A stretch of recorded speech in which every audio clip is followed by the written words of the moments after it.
పిల్లలకు నీతి సూత్రాలు చెప్పాల్సిన ఆ ఉపాధ్యాయులు హంతకులయ్యారు. వివాహేతర సంబంధానికి అడ్డుగా ఉన్నాడని భర్తనే హత్య చేసి జైలు పాలయ్యారు. నాగర్ కర్నూలు జిల్లా అచ్చంపేట సిఐ నాగరాజు ఈ కేసు వివరాలు తెలిపారు. దానికి సంబంధించిన బ్రేకింగ్ న్యూస్ చూస్తున్నాం. పట్టణంలోని మారుతినగర్ కాలనీలో నవంబర్ 25న అనుమానాస్పద స్థితిలో లక్ష్మణ్ నాయక్ మృతి చెందారు.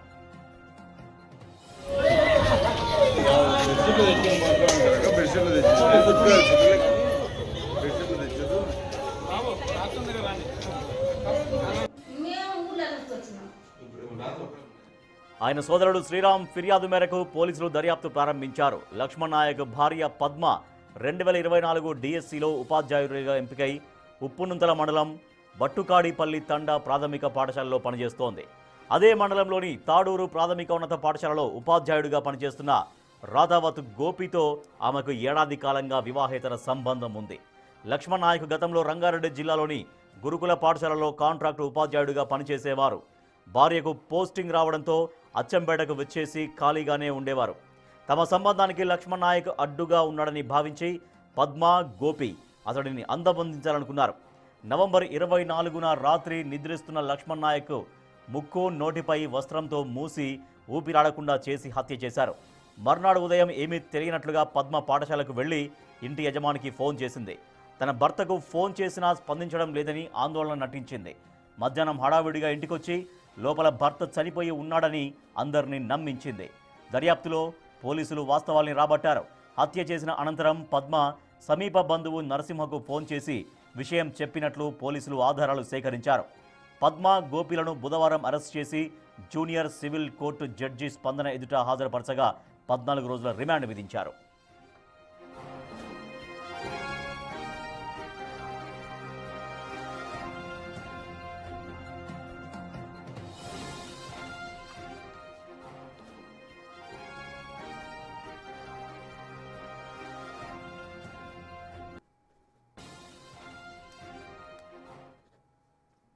మా తమ్ముడు లక్ష్మణు, మా కోడలు పద్మ అచ్చంపేటలో జాబ్ రీత్యా ఇక్కడ ఉంటున్నారు. వాళ్ళు మా కోడలు మా తమ్మునికి వేరే వాళ్ళతోటి చంపేయడం జరిగింది.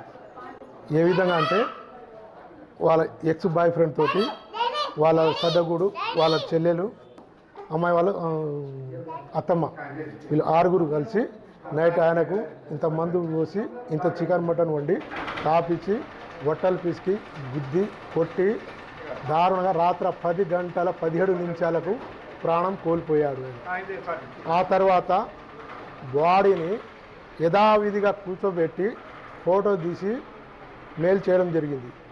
ఎలా విధంగా అంటే వీళ్ళ అక్రమ సంబంధాలు కొనసాగించడం కొరకు తన భర్తనే కడతీర్చింది. ఎందుకంటే ఈ 1 ఇయర్ ముంగల వాళ్ళు హైదరాబాద్లో ఉన్నారు. అక్కడ కూడా ఎఫ్ఐఆర్ ఉంటే నేనే దగ్గర ఉండి పట్టుకొని సమాజ్ చెప్పించి మంచిగా చెప్పించి 2 ఆడపిల్లలు ఉన్నారు, మంచిగా ఉండండి, మంచిగా తినండి, జాబ్ వచ్చింది, ఇవన్నీ మర్చిపోండి అని చెప్పేసి అచ్చంపేటకు తోలితే ఇక్కడ కూడా అదే తంతు, ఇక్కడ అదే రందాంతు. ఆ ద్వారా ఆ అబ్బాయి తీసుకొచ్చి నైట్ వాళ్ళు 4, 5 కలిసి మా తమ్ముని చంపడం జరిగింది.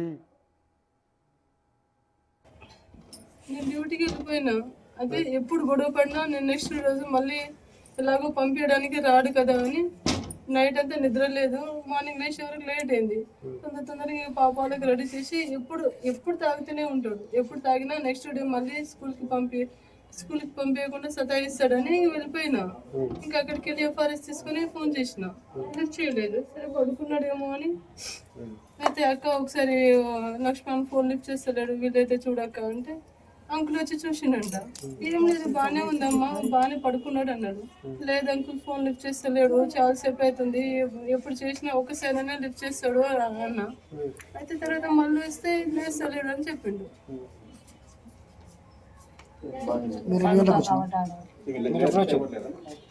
ఇంకా లేస్తలేడు అనేసరికి ఇంకా అక్కడ ఆటో ఉంటే వచ్చేసిన నేను. గట్కాడ పనులు చేస్తున్నాను.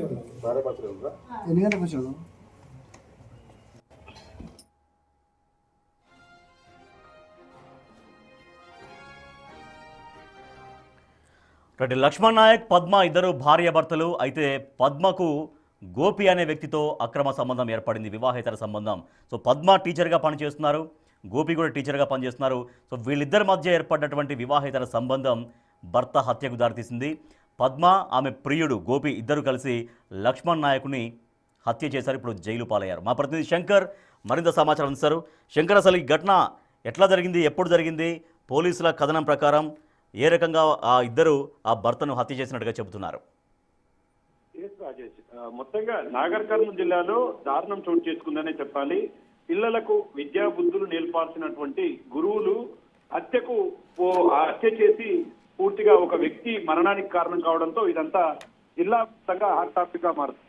నాగర్ కర్నూలు జిల్లా అచ్చంపేటలో మొత్తంగా గత నవంబర్ 25వ తేదీన లక్ష్మణ్ నాయక్ మృతి చెందాడు.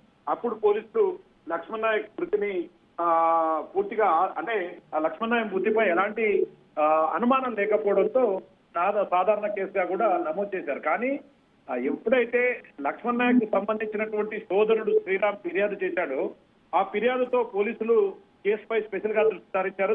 తన తమ్ముడిది ఆత్మహత్య కాదు, నార్మల్ గా చనిపోలేదు, తన తమ్ముడిని హత్య చేశారని చెప్పి కూడా క్లియర్ గా చెప్పారు. గతంలో పద్మ వేరే గోపి అనే వ్యక్తితో కూడా అక్రమ సంబంధం కొనసాగించేది, ఎన్నోసార్లు చెప్పినా కూడా వినలేదు, ఎన్నోసార్లు పిల్లలు ఉన్నారంటూ కూడా తాము ఆమెకు చాలా సందర్భాల్లో చెప్పినప్పటికీ ఆమె పంతాను మార్చుకోకుండా మొత్తంగా తమకు అడ్డుగా ఉన్నాడని చెప్పి కూడా నాయకులు హతమార్చారని చెప్పి కూడా ఆయన చెప్పడంతో తమ స్థాయిలో ఈ కేసును టేకప్ చేశారు.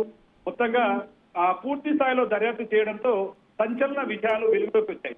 ఈమె టీచర్ గా పనిచేస్తున్నటువంటి ఎక్కడైతే గుట్టుకాడిపల్లి తాండా ఉందో పునుతుల మండలానికి సంబంధించి అక్కడ టీచర్ గా పనిచేస్తుంది. అదే మండలంలో తాడూరు ప్రాథమికోన్నత పాఠశాలలో కూడా రథావత్ గోపి కూడా అక్కడ పనిచేస్తున్నాడు. అక్కడ వారిద్దరికి పరిచయం ఏర్పడింది. ఆ పరిచయం కాస్త వివాహేతర సంబంధంగా మారింది. దాంతో గతంలో లక్ష్మణ్ నాయక్ సంబంధించి ఎవరైతే పద్మ ఉన్నారో రంగారెడ్డి జిల్లాలో గురుకుల పాఠశాలలో ఇతను లక్ష్మణ్ నాయక్ పనిచేసేవాడు. భార్యకు పోస్టింగ్ ఇక్కడికి మారడంతో తను కూడా అచ్చంపేటకు మార్చుకున్నాడు. కానీ ఇక్కడికి వచ్చాక కూడా తమకు అడ్డుగా లక్ష్మణ్ నాయక్ ఉన్నాడని చెప్పి కూడా గోపి పద్మ ఇద్దరు కూడా హత్య చేయాలనుకున్నారు. ఇదే క్రమంలో నిస్తున్న సమయంలో నోటిపై గుడ్డతో కూర్చి ఊపిరాడకుండా అత్యంత దారుణంగా చంపేశారు. ఇదంతా ఏమి తెలియనట్టు తన భర్త తావును సహజ మరణంగా చిత్రీకరించేందుకు పద్మ పూర్తి స్థాయిలో ప్లాన్ చేసి ఏమి ఎరగనట్టుగా తిరిగి తన ఉద్యోగానికి వెళ్ళింది. అక్కడ నేరుగా తను ఎక్కడైతే కిరాయి ఉంటుందో అక్కడి ఆ ఇంటి ఓనర్ ఫోన్ లిఫ్ట్ చేయడం లేదు, ఫోన్ ఇవ్వమంటూ కూడా చెప్పడంతో ఇది భర్త చనిపోయడం తెలియడం అక్కడికి రావడంతో పాటు ఆమె కన్నీరు మున్నీరుగా విలపిస్తూ ఏమీ తెలియనట్లు నటించింది. కానీ పోలీసులు పూర్తిగా ఎంక్వైరీలో బయటపడి పద్మను గోపిని కూడా రిమాండ్ కు తరలించినటువంటి సిచ్యువేషన్ అక్కడ కనపడుతుంది. Rajendra, right, thank you Shankar Goud.